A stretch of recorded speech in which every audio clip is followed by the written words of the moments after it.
గురుస్వామి గారు దీక్షలో ఉండగా మాల తెగిపోతే లేదా ఎక్కడైనా పడిపోతే ఏమైనా అవుతుందా, దోషం అయిపోతుందా, ఏమైనా అపరాధం జరిగిపోతుందా అంటే, ఒక స్త్రీ తన మాంగళ్యాన్ని ఎలా కాపాడుతుంది, కళ్ళగద్దుకొని ఎలా పెట్టుకుంటుంది, కళ్యాణమైనప్పటి నుంచి అది ఎప్పుడు పెరుగుతుందో కూడా తెలియదు, చాలా జాగ్రత్తగా చూసుకుంటుంది ప్రతి స్త్రీ.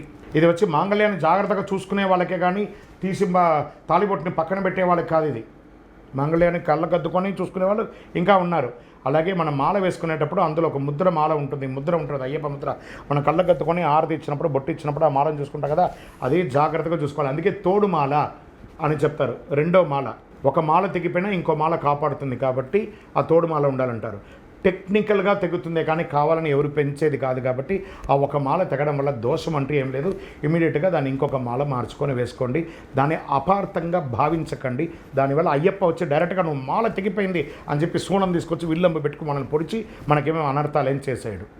అలాంటి అపోహ ఉంటే తీసేసేయండి. అందుకే 2 మాలగా వేసుకోండి. అందుకే మీరు వేసుకునే మాల బాగా బాగుందా, బందోబస్తుగా ఉందా అని చెప్పి ఎక్కడో షాప్లో కొనుక్కొచ్చి వేసేయకండి. టెక్నికల్గా బాగా ఉందని చూసి లేదా ఒక ఆచార్య దగ్గర ఇచ్చి అల్లిచ్చి మరీ వేసుకోండి, రాగిలోనో వెండిలోనో. శరణమయ్యప్ప. పాదయాత్రలో వెళ్తూ ఉండగా ఇరుముడి అలా జారి కింద పడిపోతుంటుంది, ఇలా పట్టుకుంటాము, తెలియకుండా జరుగుతుంది, దానివల్ల ఏమైనా అనర్థం అవుతుందా అంటే ఇవన్నీ ఎక్స్ప్రెషన్లు.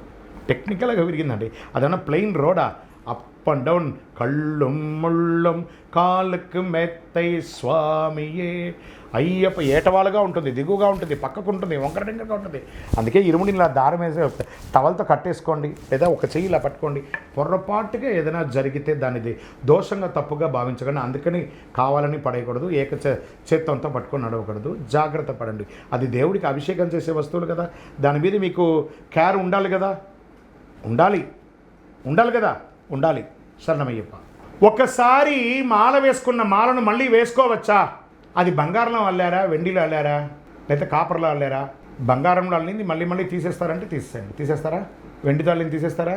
అది బంగారం, వెండి అని అంటాం కదా. పనికిరాని మాలను తీసుకుపోయి గుళ్ళ పడేస్తామా?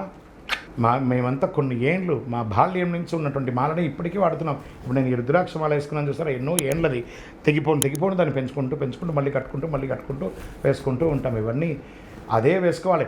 ఒక మంచి ప్రశ్న, మాల వేస్తే ఆ మాలను తీసి కుప్పలో పడేసేటప్పుడు అది బంగారంతో అల్లి పడేయండి, ఎవరైనా బాగుపడిపోతారు దాన్ని తీసుకొని. శరణమయ్యప్ప.